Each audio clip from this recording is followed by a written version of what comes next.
Blood dripped from the shattered crystal chandelier, pooling on the imported Italian marble below. Ingrid thought she was so clever, leaning in to whisper a cruel, dismissive joke about my weight to the most dangerous man in Chicago. She did not know Stefano Esposito was already entirely obsessed with me, or that he loved watching the world burn. The annual winter gala at the Drake Hotel was a glittering snake pit, a place where Chicago's elite mingled with the monsters who actually ran the city.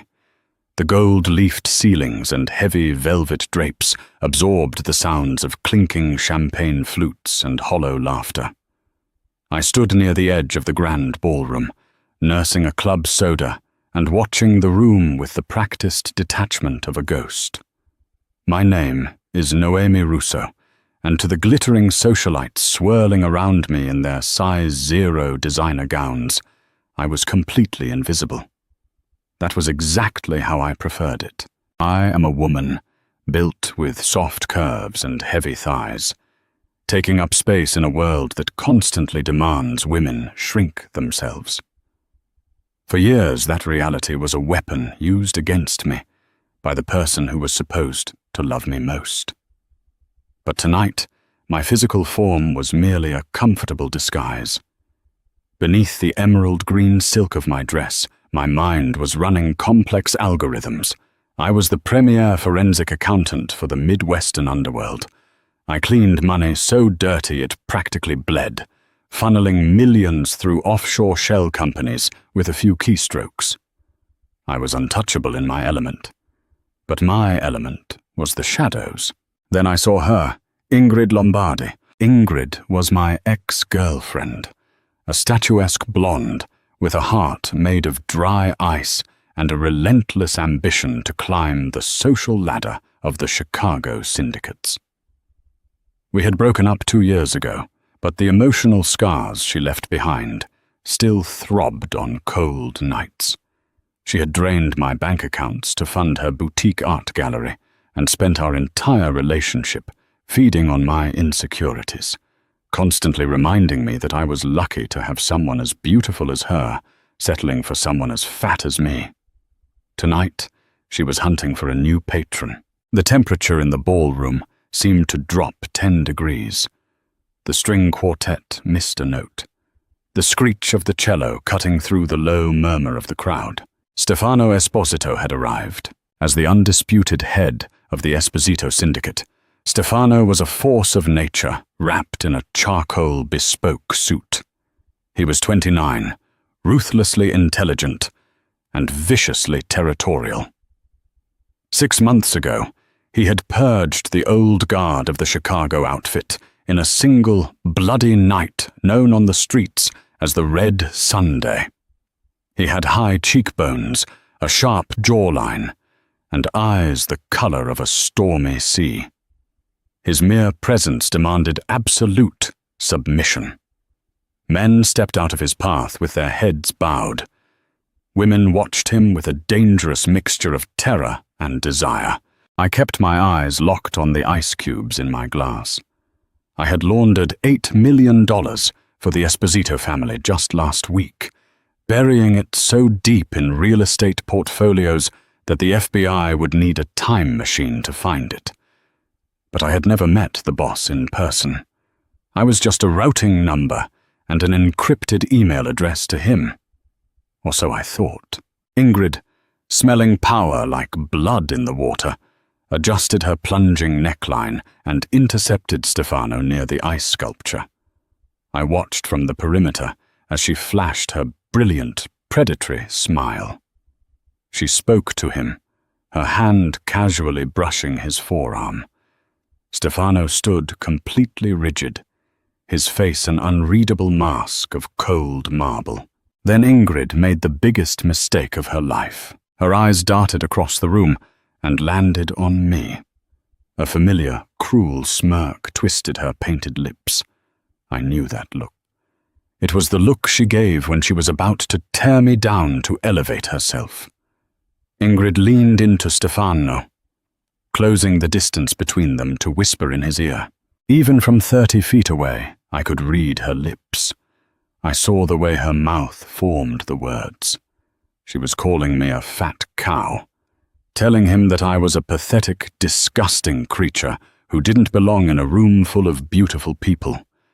She thought she was building camaraderie with a ruthless mafia boss by sharing a moment of casual cruelty. Stefano did not laugh. He did not smile. He turned his head slowly, his dark eyes locking onto Ingrid with a terrifying emptiness. Then his gaze shifted across the crowded room, slicing through the hundreds of bodies between us, and landed directly on me. My breath caught in my throat. The sheer intensity of his stare was paralyzing. It was not a look of disgust or pity. It was a look of raw, consuming possession. He looked at me the way a starving man looks at a feast, the way a dragon looks at a mountain of gold. Stefano leaned back toward Ingrid. He spoke quietly, his voice carrying just enough for the surrounding mobsters to hear. I couldn't hear the words, but I saw the color completely drain from Ingrid's face. She stumbled backward, her mouth opening and closing in silent horror. Without another glance at my ex, Stefano Esposito began walking toward me. The crowd parted for him like the Red Sea. My pulse hammered against my ribs, a frantic rhythm of adrenaline and fear. I braced myself, tightening my grip on my glass, ready to defend myself, ready to run. But as he stopped mere inches from me, the brutal coldness in his eyes melted away, replaced by a dark, burning heat that made my knees weak. Stefano stood over me, his broad shoulders blocking out the rest of the glittering ballroom. The scent of him invaded my senses, a heady mixture of sandalwood, expensive tobacco, and the ozone scent of incoming violence. He reached out, his large, calloused hand gently tracing the curve of my waist, where the emerald silk draped over my hip. The touch was electric, sending a jolt of heat straight to my core. "You look breathtaking, Noemi," he said, his voice a deep, gravelly rasp that vibrated in my chest. I stared up at him, my mind struggling to process the impossible reality. "You know who I am?" He stepped closer, eliminating the remaining space between us. I felt the hard lines of his chest brush against me. "I know everything about you, Mia Regina. I know that you moved $8 million for me in under 3 minutes last Tuesday. I know that you drink your coffee black, that you work until 3 in the morning, and that you are the most brilliant, beautiful woman in this God-forsaken city." My breath hitched. "But Ingrid, she just told you." Stefano's jaw clenched, a muscle feathering near his ear. His eyes darkened with a violent promise. "Ingrid Lombardi is a dead woman walking. She dared to speak filth about what is mine. She thought she could look at a goddess and see dirt. I am going to teach her exactly what happens when you disrespect the queen of the Esposito Syndicate." He did not ask for permission. Stefano took my hand, lacing his fingers through mine, and led me out of the ballroom. Every eye in the Drake Hotel was fixed on us. I walked beside the most feared man in the Midwest, my curves on full display, feeling a strange, intoxicating surge of power. I was not hiding in the shadows anymore. I was walking in the spotlight, completely shielded by a monster who looked at me like I was his religion. We descended to the underground parking garage, where a fleet of black-armored SUVs was waiting. His men, hardened killers in dark coats, instantly stood at attention. A scarred man named Matteo opened the door for us, his eyes respectfully averted from my face. Inside the luxurious cabin of the vehicle, the city lights blurred past the tinted windows. Stefano poured 2 glasses of scotch from a crystal decanter and handed me one. Our fingers brushed, and the heat was undeniable. "What did you say to her?" I asked softly, taking a sip of the burning liquid. Stefano leaned back against the leather seat, his eyes never leaving my body. He studied the fullness of my thighs, the soft curve of my stomach, the swell of my breasts, with unmasked reverence. I told her that she had exactly 24 hours to pack her miserable life into a suitcase and leave Chicago. And I told her that if she ever looked at you again, I would cut out her eyes and feed them to the stray dogs in the South Side. A shiver ran down my spine, a confusing mix of terror and deep, primal arousal. You are going to start a war over a whispered insult? I am going to burn her world to ash because she hurt you, Noemi. Stefano reached out, his knuckles brushing against my cheek. I have been watching you for months. At first, it was just business. I needed to ensure the architect of my financial empire was secure. But then I saw you. I saw the way you carry yourself. The quiet strength, the brilliant mind trapped in a city of fools. I became obsessed. You are mine, Noemi. And nobody insults what is mine and lives to tell the tale. The fallout was immediate and catastrophic. By noon the next day, Ingrid Lombardi's life was systematically dismantled. I sat in Stefano's towering penthouse overlooking Lake Michigan, wrapped in a plush robe, a laptop resting on my thighs. Stefano was at the massive mahogany dining table, conducting a war meeting with Matteo and 2 other capos. He had insisted I stay with him, locking me away in a fortress of glass and steel where no one could touch me. The news reports playing silently on the massive television screens told the story. Ingrid's boutique art gallery in the Gold Coast had mysteriously gone up in flames overnight. A total loss. The insurance companies, heavily influenced by Esposito money, immediately flagged the incident for fraud, freezing any potential payouts. Her bank accounts, the ones she had so proudly flaunted after draining my own, were suddenly emptied. The funds routed through 30 different international servers before vanishing into the ether. I knew exactly how that was done, because I had done it myself before breakfast, drinking Stefano's expensive espresso. Stefano dismissed his men and walked over to the velvet sofa where I was sitting. He looked at the laptop screen, seeing the zeros in Ingrid's offshore accounts, and a slow, wicked smile spread across his face. "You are ruthless," he murmured, leaning down to press a hot, lingering kiss to the side of my neck. "She took my dignity for 2 years," I replied, my voice steady, though my pulse raced at his touch. "I just took her safety net. It seems fair." Stefano chuckled, a dark, rich sound. "You are perfect. But she is not going to run. She is too stupid for that." He was right. Ingrid was a cornered rat, and rats always bite. Desperate, penniless, and publicly humiliated, she didn't pack her bags and leave Chicago.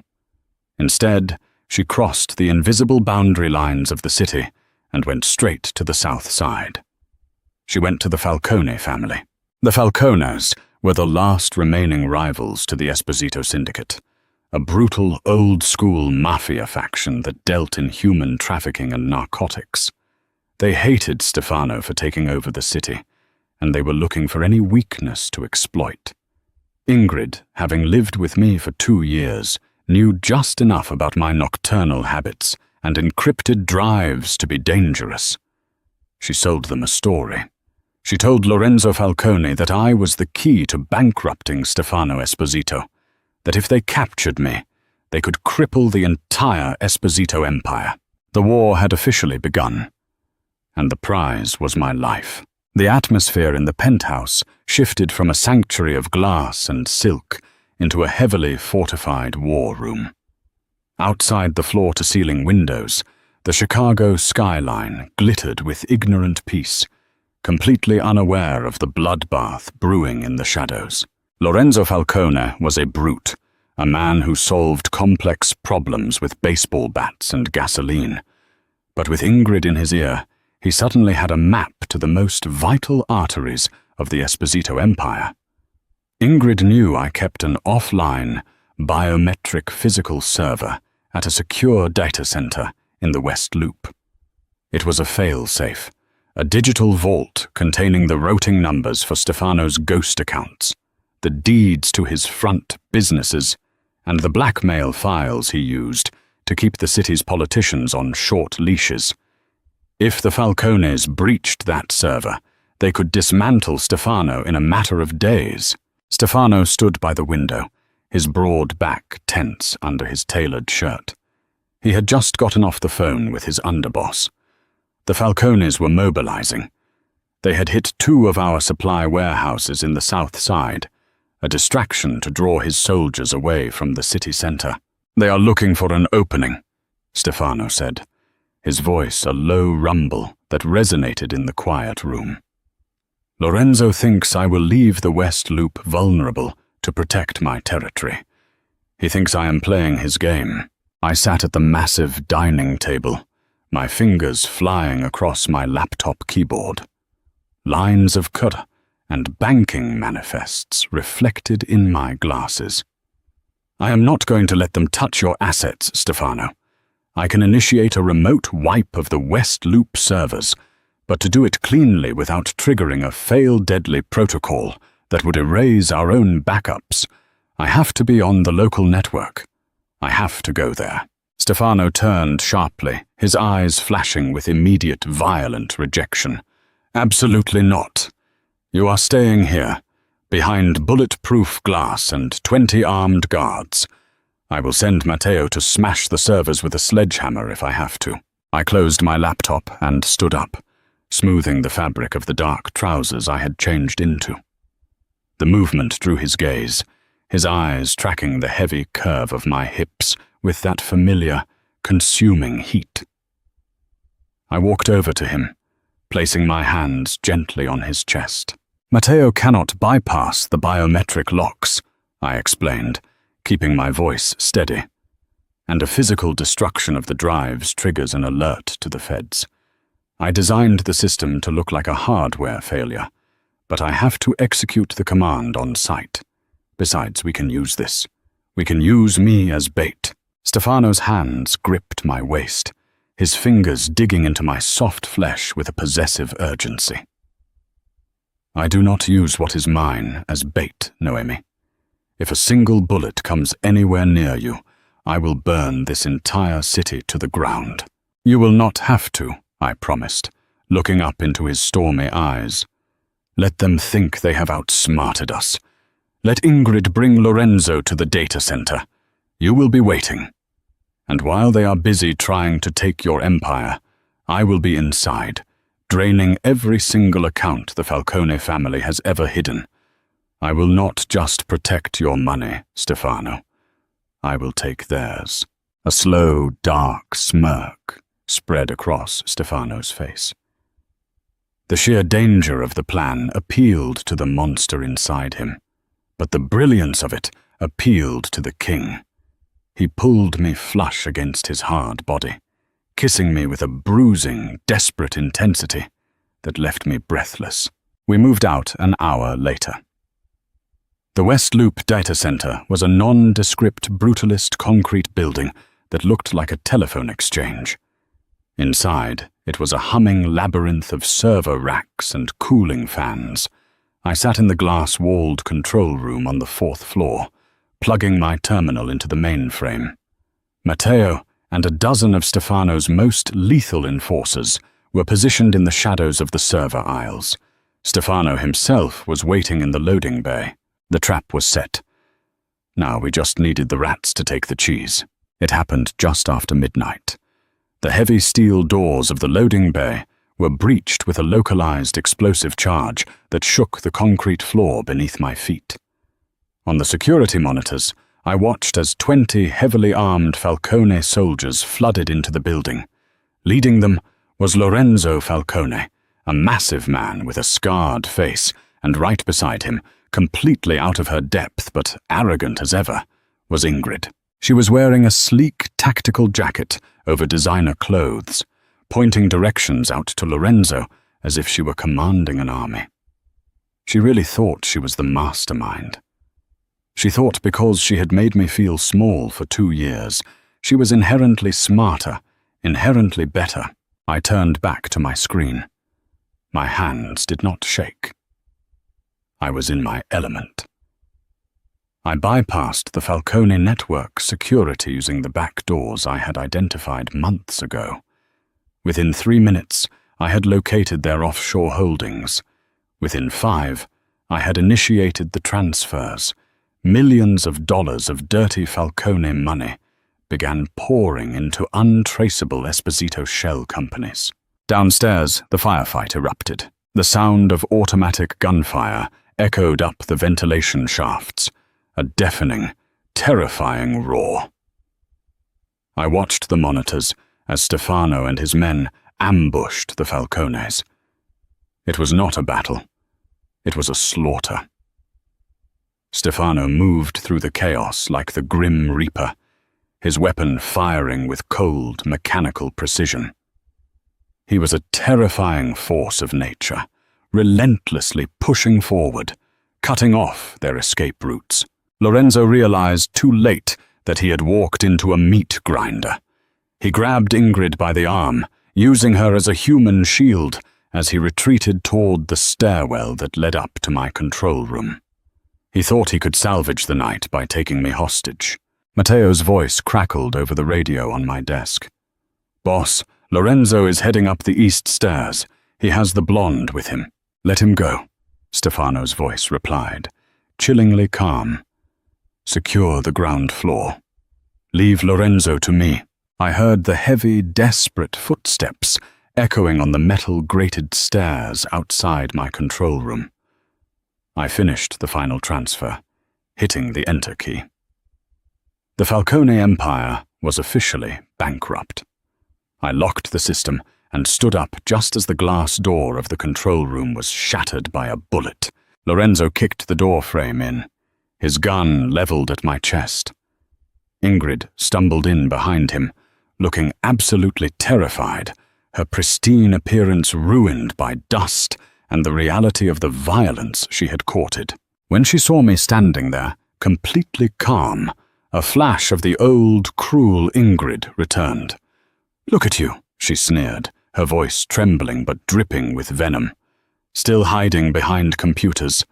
Tell your men to stand down, Noemi, or Lorenzo is going to put a bullet in your fat head." I looked at my ex-girlfriend, truly seeing her for the first time. She was not a monster.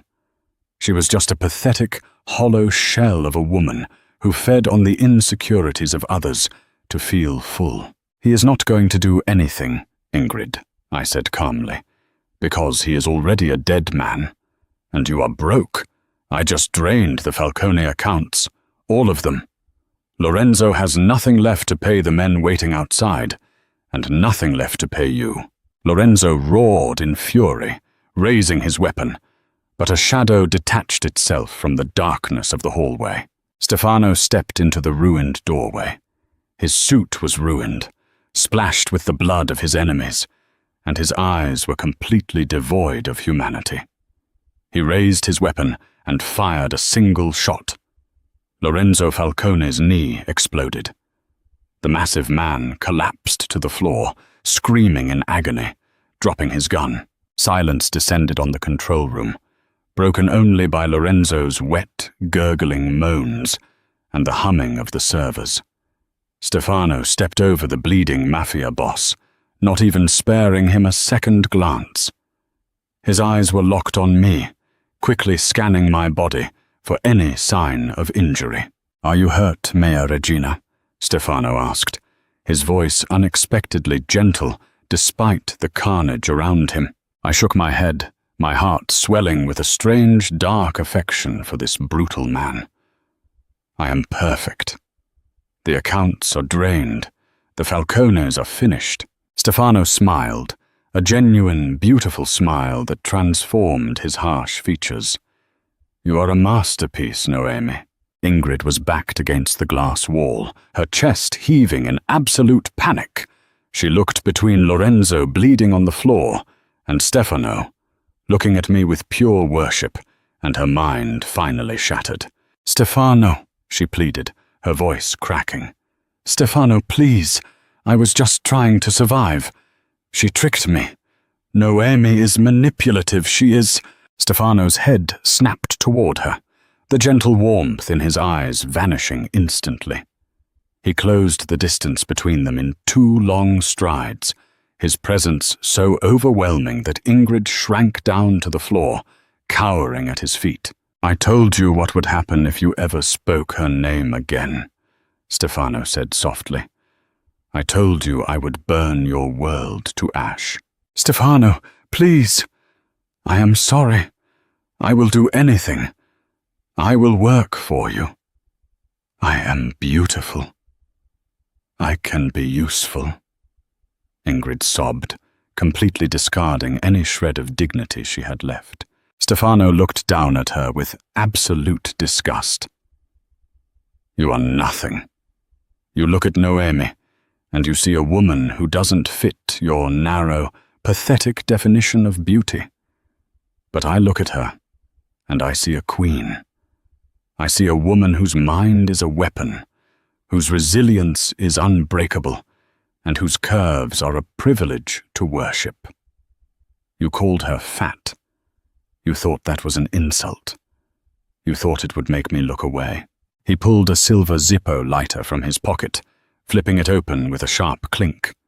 The small flame illuminated the stark terror on Ingrid's face. "Instead, you just showed me exactly who my enemies are," Stefano continued.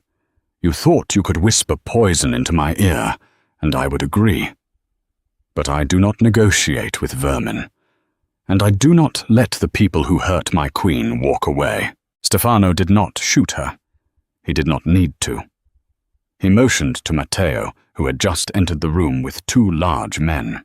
"Take Lorenzo to the warehouse on the river," Stefano ordered. "And take her with him. Lock them in the central vault. And then burn the building to the ground.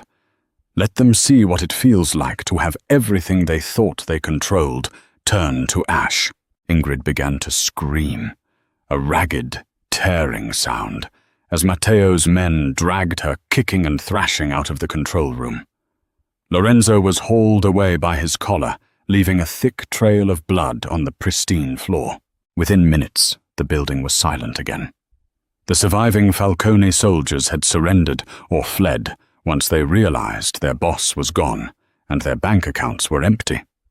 The war was over before the city even woke up to realize it had started. Stefano turned back to me.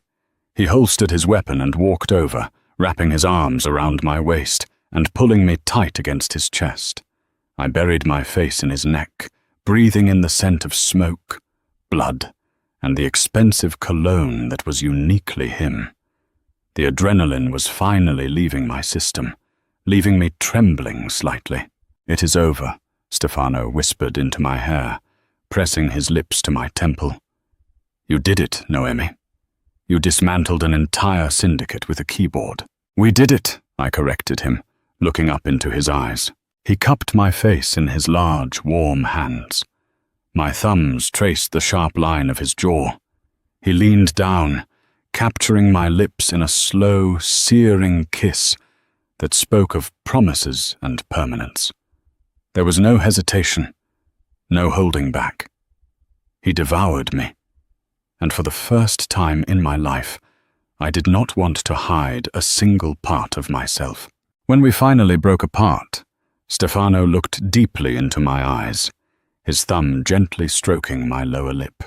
"Tomorrow, the remaining families will pledge their absolute loyalty to the Esposito Syndicate. They will know that Chicago belongs to me.